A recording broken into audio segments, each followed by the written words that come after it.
Welcome to Scriptura's layer-by-layer overview of Psalm 17. Lord, hear a righteous case. Listen to my prayer, which is made without deceitful lips. You have examined my heart. You have inspected and tested me, but you find nothing. Guard me like the apple of your eye. You must hide me from my ravenous enemies. They are like a lion, eager to maul, like a young lion, lurking in hiding places. May you fill their belly with what you have stored up for them, judgment. After being vindicated, may I see your face. In Psalm 17, David frames his prayer as a legal case. He believes he has been falsely accused, and he seeks justice from God. He seeks more than justice. He seeks tender, full protection, like the protection God would give to the one he loves most. This tender image contrasts sharply with the ravenous enemies who threaten David.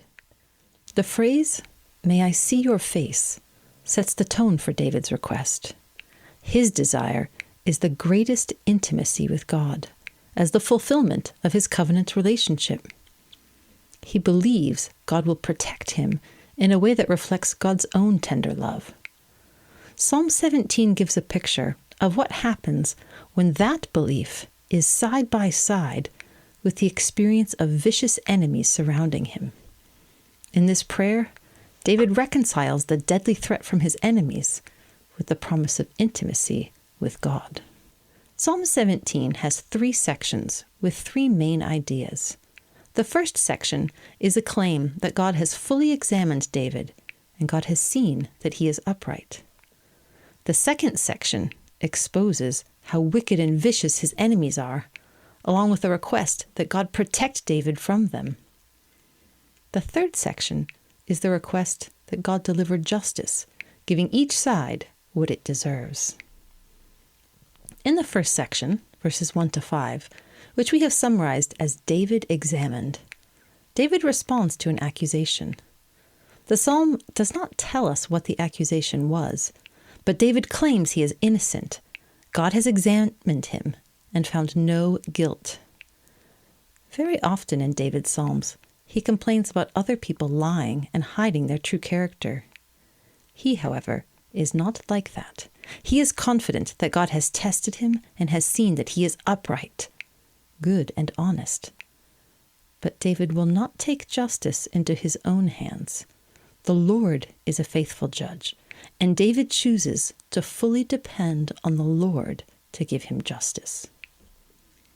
In the second section, verses 6 to 12, David describes the enemies who threaten him.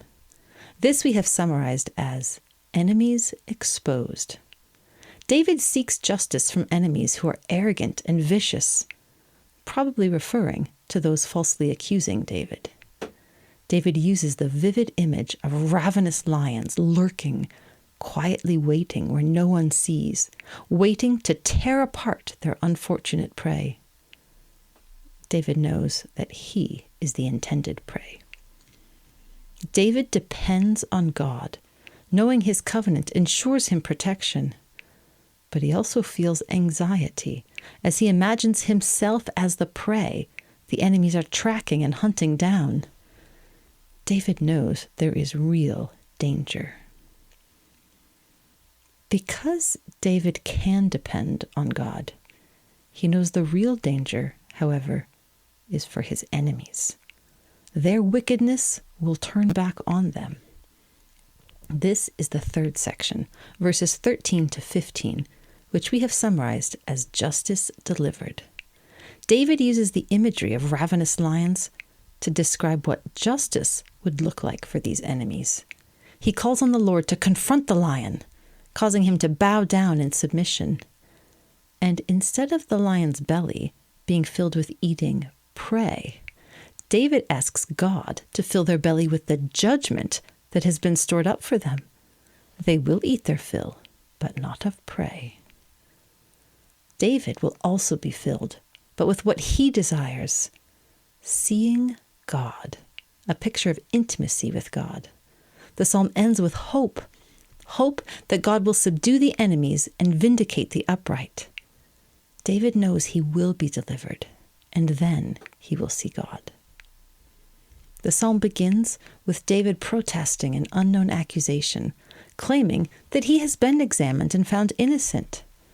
David then asks God to protect him from vicious enemies, with his description of how violent they are, demonstrating clearly that they are the guilty ones.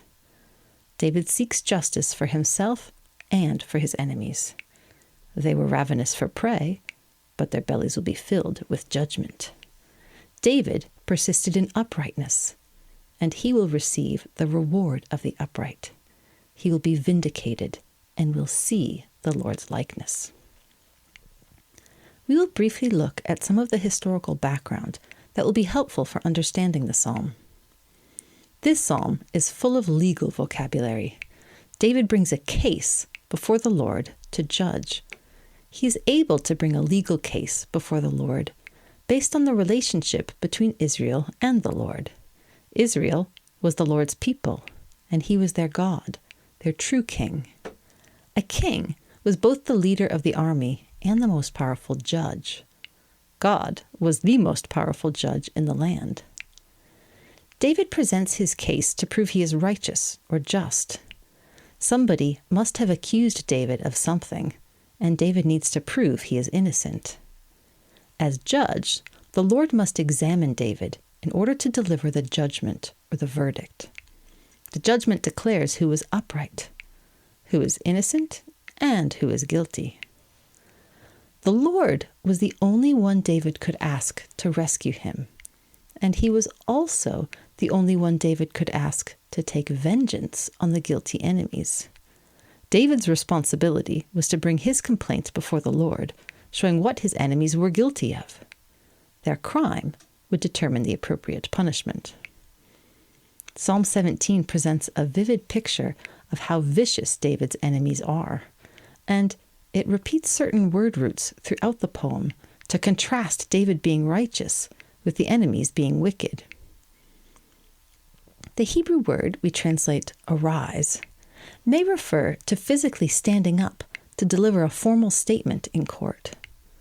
When David asks the Lord to arise, it may be similar to saying, "Decide now, deliver a verdict of who is innocent and who is guilty." Verses 13 and 14 describe the judgment the enemies deserve, and especially the instrument that God will use to carry out the sentence. In verse 13, David asks God to punish the enemies by his sword. And in verse 14, David asks God to vindicate him by your hand. Justice does not mean David taking personal vengeance. It means God taking personal vengeance. Justice includes both vengeance for the wicked and vindication for the righteous, which verse 15 mentions. After David is vindicated, he receives his own reward, which is closeness with God. We do not know of a specific historical context for this psalm, but it is helpful to recall David's relationship with Saul. Saul was king of Israel, which meant he was the highest judge in the land. Only God was a higher judge than he was. David was Saul's faithful servant. Over time, Saul became jealous of David's success as a soldier and tried to kill David because he was jealous. He repeatedly hunted for David in the wilderness, like a lion looking for prey. But even when David had the chance to harm or even kill Saul, David restrained himself from violence. He pleaded with Saul that he had not done anything wrong, and he was still loyal to Saul. Sometimes Saul would change his mind and apologize. He would even swear that it was safe for David to return home to Israel. But then, once again, Saul would become jealous, angry, and afraid, and he would again try to kill David. Psalm 17 has many complaints about powerful and lying enemies who contrast strongly with David's being good and honest. Thinking of the situation between David and Saul, can help us imagine what this could have been like. Psalm 17 has powerful imagery, which we will address briefly here. Lion imagery is the most obvious. The image of a lion is the best picture of a powerful hunter in the ancient world. No other animal hunts a lion, and he threatens all the other animals. He hunts while his prey is unaware, watching them from a distance until the time is right to surprise them and attack. David's experience as a shepherd included killing lions. David was a mighty soldier who did not fear even the greatest giant in the land. But David would not use his own strength and skill to fight Saul, who was the Lord's anointed king. When Saul hunted David like a lion hunting prey, David did not respond with fighting. He responded by asking God to bring justice. Lions are pack animals who need enough prey to feed the entire pack, including all the youngest ones. When David asks for vengeance, he uses language of the enemies, the children and the little ones, giving an image of so much food the adults eat than the children and even the littlest of all, because there is enough for everyone. Imagine for the entire lion pack. Another poetic element in this psalm is the many times it mentions human and animal body parts, such as lips, eyes, heart, feet, ears, wings, and even bellies. Using so many body parts communicates a very close personal relationship between David and God. It is like one person knowing another person, and it reaches the high point at the end of the poem when David actually sees God's face, which is the most intimate connection a person can imagine having with God. We'll see that's metaphorical, but the imagery is of person to person. The body references play an additional poetic role. There are exactly 14 instances of the Hebrew second-person pronoun referring to God, usually translated you or your. The middle two examples are on the phrases, your covenant acts and your right hand.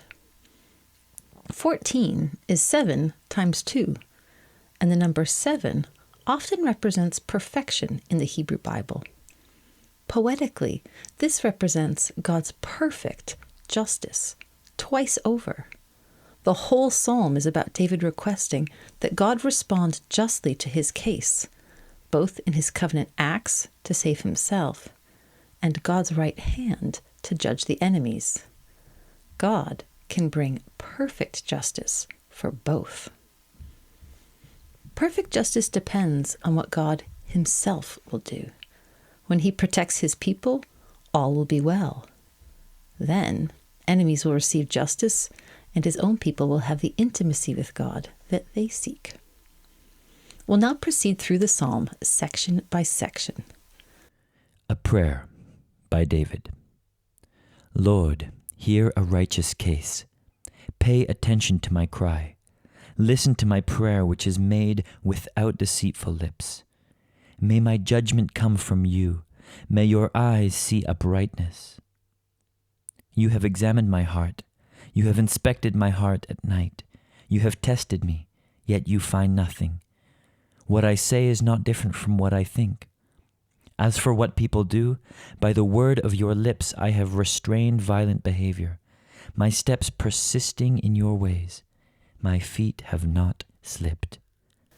The superscription identifies this psalm as a prayer of David. In this context, we may understand the prayer to be a plea or a formal case in a court, a request for God to decide a verdict as the highest judge. By David means we should read it as a psalm written by God's anointed, the great warrior who eventually became king over Israel, taking the place of Saul. We should remember David's history with Saul as in the background of many of his psalms. The first section. An opening vocative, or direct address to God, signals each section of the psalm. In the first and third sections, the vocative is Lord, and in verse 14, there's another use of Lord.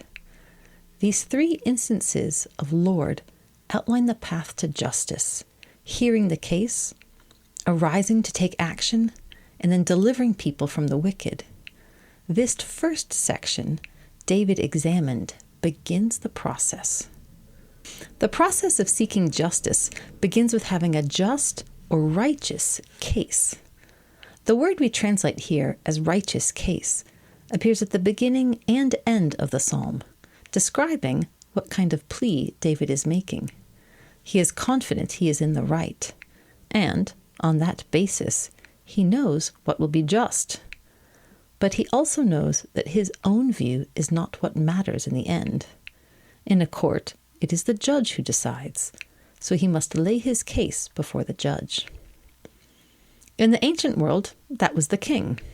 When Saul was king, his view determined the law in the kingdom. So David was in trouble when Saul came to the wrong conclusion about whether or not David was loyal and good. When enemies threaten David, especially Saul himself, David has to present his case to a higher court, God himself, and plead with him to decide the case. In this psalm, David appeals to God as judge. In verse 3, David is confident that God has thoroughly studied him. The three verbs, examined, inspected, and tested, work together to show that God has tested David thoroughly from every angle, and he has found nothing that would make him judge David to be guilty. This does not mean that David has never done anything wrong. It means that he is not guilty of what his enemies have accused him of. The psalm does not tell us what that accusation is, but in 1 Samuel, we read of people repeatedly accusing David of treachery before Saul. In 1 Samuel 24, David says to Saul, after having spared his life once again, "Why do you listen to the people who say, 'David is out to do you harm'?"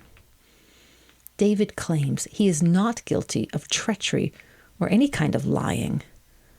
"What I say is not different from what I think." David already said his prayer is without deceitful lips, that is, without lies. He is likely comparing himself to people who say one thing but think another. Saul, for instance, swore in 1 Samuel 19:6 that he would not harm David, but shortly thereafter he began to hunt him down to kill him again.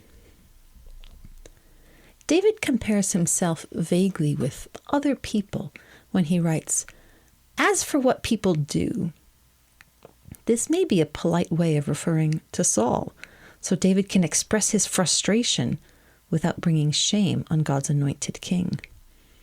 David has learned from God's instruction, the word of your lips, and therefore David has responded appropriately to violence. He has refused to use his own strength and skill to save himself. Instead, he has protected Saul multiple times, even when Saul was unjustly trying to kill him. The story of Abigail and Nabal describes another time when David could have been violent. This time, thanks to Abigail stepping in, David restrained himself. This verse may also refer to when David kept other people from being violent, which happens in many stories. David's self-control was a pattern we see again and again in David's life. He repeatedly and consistently followed God's ways. His feet have not slipped, meaning he did not fail to do what God required. Again, we should remember that this is in the context of a legal case, so David is not claiming he has never failed to do something God required. The context here is the accusation, which the psalm does not specify, but is most likely treachery against Saul. In the context of that accusation, David is upright and righteous. Those who were righteous, according to a covenant with God, had the task of calling on God to judge and bring justice. David is righteous, and his case is righteous or just. His job is therefore to lay the case before God and wait for him to bring justice. I have called out to you, God, for you answer me. Incline your ear to me. Hear what I am saying. Carry out your covenant acts wondrously, deliverer of those who take refuge at your right hand from their adversaries. Guard me like the apple of your eye.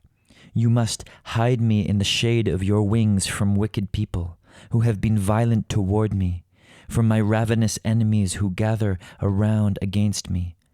They have enclosed their heart with fat. They have spoken arrogantly with their mouths.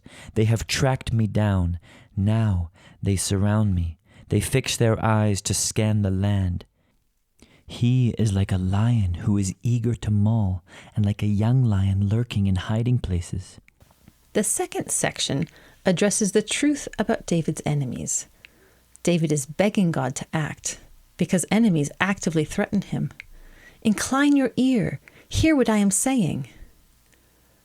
The details of the enemies are not revealed until verse 8, but this opening conveys the urgency of his situation. David knows how God works. When David calls out, then the Lord answers.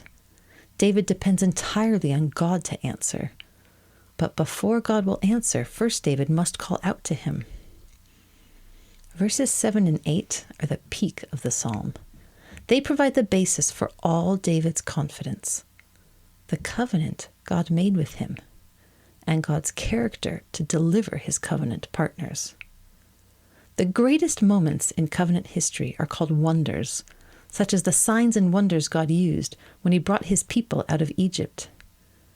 David knows to ask the Lord to be faithful to that same covenant which led God to do wonders in the past. When David calls God the deliverer of those who come to you for safety, who take refuge at your right hand from their adversaries, David identifies God with the way he protects and delivers those who come to him for safety. God delights in rescuing and delivering his people, but it starts with people who are in trouble taking refuge in him. In some hardship, God prohibited his people from fighting as they would usually. David was a warrior, but he could not battle Saul in the same way that he could battle the Philistines. He had to look to God alone for help, by calling out and trusting that God would take action and deliver him. That is when God did wonders and delivered him. The images move from the powerful and awesome wonders of the past to extreme gentleness. The strong warrior who depends on God cries out, "Guard me as the apple of your eye. You must hide me in the shadow of your wings." This is tender language. Apple of your eye is in Hebrew the pupil or little man and daughter of the eye. It was a way of expressing affection that meant darling or beloved one. The phrase, "in the shade of your wings," echoes phrases from other times God was faithful to his covenant and rescued his people. At the Red Sea, he bore them on eagle's wings. And in the wilderness, he kept Israel as the apple of his eye. David's experience of being in covenant with God combines power, gentleness, trust, and danger. They all come together in these verses, where, in the midst of danger, David trusts God and calls out to him to show his power, deliver him from danger, and treat him with the gentleness and tenderness that belong to the covenant relationship. David knows what it is to be loved by God. It makes him confident to plead. But David also knows what it is to be in grave danger. The tenderness in his prayer abruptly ends when he shifts to describing his vicious enemies. He asks God's protection from wicked people who are violent, ravenous, and arrogant. His enemies are like lions hunting David, lurking, waiting and hiding as they prepare to maul him, to violently attack him and tear him to pieces. The tone of the poem changes harshly, reflecting the experience of a tender moment between people that is suddenly ruined because vicious enemies have shown up and come between them. The enemies have ruined David's intimacy with God. The language is rough, and that matches the character of the enemies. These enemies do not have good reasons for being violent and joining together against David. They enclose their heart with fat, which means they refuse to listen to anyone who's begging for mercy. In the past, David begged Saul for mercy, explaining to him that he, David, was like the king's faithful son, and he was not threatening him in any way. Yet Saul would not listen to him. He believed David for a short time, but then he once again tried to kill David. In this prayer, in Psalm 17, David is innocent in the same way, but his enemies are like lions, powerful hunters who are too strong to him. So he looked to God for help. Now, in ancient Israel, punishment was based on the crime. David describes his enemies in order to establish what their crime was, to know what justice must look like. The last section tells us the answer. Arise, Lord, confront his face, cause him to bow down. Deliver my life from wicked people by your sword, from mortal men by your hand, Lord, from worldly people whose portion is in this life. May you fill their belly with what you have stored up for them. May their children eat their fill, and have some left over for their little ones. After being vindicated, may I see your face. May I be satisfied with seeing your likeness when I awake. This last section, which we have summarized as justice delivered, opens with another vocative, Lord. David asked that the Lord hear his case in the first section, and hear his call for help in the second. And now David calls on the Lord to act. The time for listening to the case is in the past, and now it is time for acting. It is time for God to give the verdict, to judge the wicked, and deliver the righteous. Multiple times in his life, David refused to confront an enemy. He not only refused to confront Saul, but also, for example, Shimei, who mocked David and threw stones at him during a civil war. In this psalm as well, he refuses to confront the enemies himself, and instead he calls on the Lord to confront them and bring justice. This reflects covenants at work. Vengeance here belongs to the Lord, not to David. David was responsible to take vengeance on the Philistines, but God was responsible to bring justice regarding Saul and those connected with his household. David continues the lion imagery to describe what vengeance would look like. First, he asks the Lord to force the predator, the lion, to bow down, backing away from the prey it wanted to attack. The phrase, by your sword, gets our attention.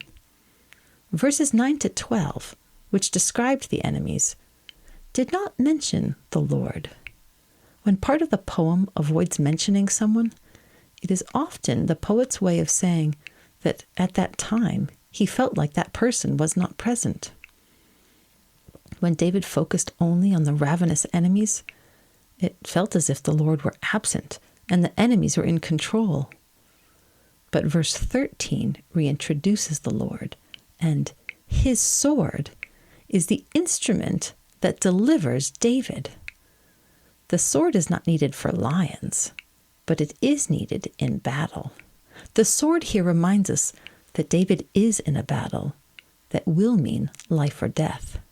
But it is the Lord's sword, not David's, that will bring deliverance. The imagery shifts clearly to the wicked as people, with three separate phrases: mortal men, worldly people, those whose portion is in this life. These are people seeking power according to this world, like lions seeking food in this life. We should understand an implicit contrast with many other psalms that talk of the Lord's word and ways and commands that last forever. These wicked people are not concerned with the things of the Lord. They are only concerned with their life right now. That matters because perfect justice must fit the crime. David asks God to fill their bellies with what he has stored up for them. Returning to the image of the ravenous lions, David asks God to feed them, but with the judgment he has stored up for them, with so much judgment that, after the adults have eaten, the children, the young lions, will eat. And even after they have eaten, there will be yet more for the littlest ones.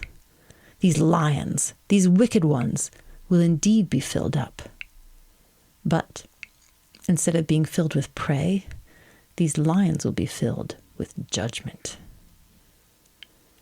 Justice will also come for David. The same word used for righteous case in verse 1 occurs again in verse 15, translated here as after being vindicated. Justice for the righteous means public vindication, when David is shown publicly to have been in the right. The same word used for the children of the enemies to eat their fill in verse 14 occurs again in verse 15 for David, translated as, "May I be satisfied." Justice for the enemies was to be filled with judgment. Justice for David, when he no longer needs to fear his enemies, is that he be filled or satisfied with seeing God. To see God's face means being allowed to come to God and be close to him, to experience how much he approves of the ones he loves and values. In the Psalms, David repeatedly claims that what he wants most of all is simply to be present with the Lord, enjoying being together with him. He often spoke of this as worshiping the Lord in his temple, which, in the time of David, was not yet a building, but instead was where the tabernacle and high priest were. In the middle of the psalm, David spoke of God's tender love for him as the apple of his eye. Here at the end, he describes the experience of knowing God intimately with the idea of seeing God's face or his likeness. David is speaking poetically and metaphorically. He's not asking to see God's physical face. He's asking to be present with and close to God, knowing his approval and love. The phrase, "when I awake," reminds us that morning was associated with justice, as the time when God would judge and resolve cases. Throughout his prayer, David asks for justice and for God to vindicate him. Vindication here is not simply to protect his reputation and relationship with other people. He wants intimacy with God himself. That is the reward for the one whom God judges to be in the right. Psalm 17 expresses many extremes. David claiming to be absolutely righteous and upright at the beginning, describing his enemies' extreme wickedness in the middle, followed by the justice that fits their wickedness, and finally, David yearning intensely for intimacy with God at the end of the psalm. These contrasts are woven into the poetry using the poetic device of repeated word roots. There are several pairs of Hebrew word roots that repeat across the psalm and set up comparisons and contrasts between the psalm's key actors, between David, his enemies, and the Lord. Through these comparisons and contrasts, the poetry develops and reinforces David's arguments. For example, David's lips, which in verse 1 do not lie, are like the Lord's lips, which are mentioned in verse 4. David is like the Lord. Just as David restrained or held back his violent behavior in verse 4, so he asks God to guard him in verse 8. Restrained and guard share the same root in Hebrew. David is like the Lord, which reflects his covenant relationship, in which both David and the Lord have the same values and behave the same way. The repeated roots can also highlight a contrast. One occurs when David speaks without lying in verse 3, but his enemies speak arrogantly with their mouths in verse 10. We see the same contrast between David's steps, which reliably follow God's ways, and the enemy's steps as they hunt him to kill him, In the end, the enemies will be filled with judgment, but David will be filled or satisfied with seeing God. David is not like the enemies. He is innocent, but they are guilty. They will each receive justice. The final comparison contrasts David's enemies and their actions with the Lord and his actions. In verse 7, the enemies rise up against people.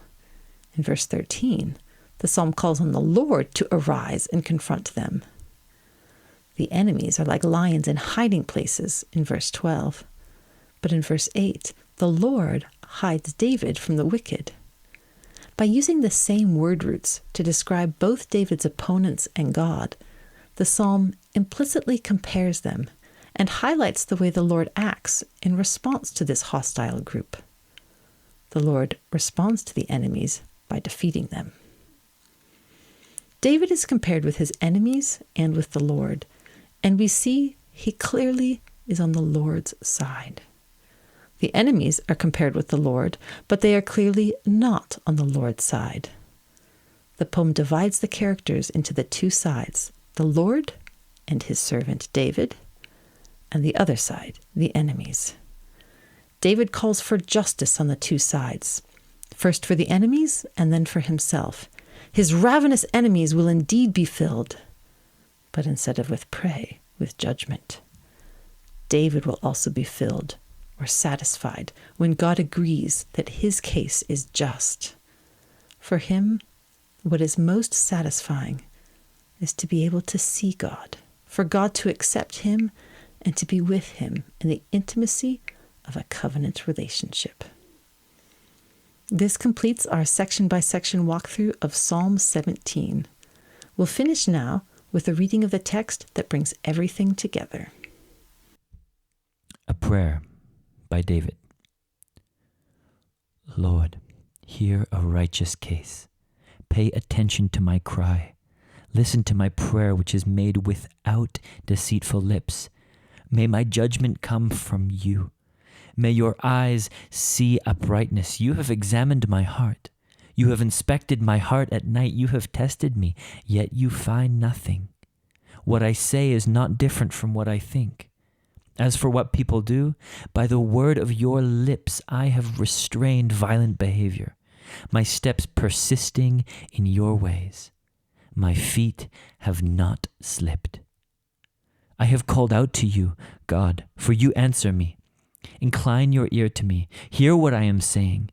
Carry out your covenant acts wondrously. Deliverer of those who take refuge at your right hand from their adversaries. Guard me like the apple of your eye. You must hide me in the shade of your wings from wicked people who have been violent toward me, from my ravenous enemies who gather around against me. They have enclosed their heart with fat. They have spoken arrogantly with their mouths. They have tracked me down. Now they surround me.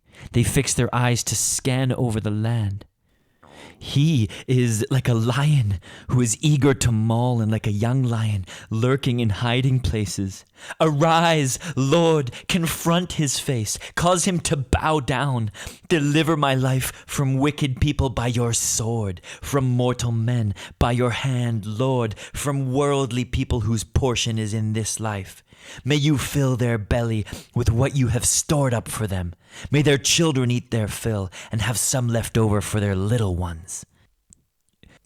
After being vindicated, may I see your face. May I be satisfied with seeing your likeness when I awake.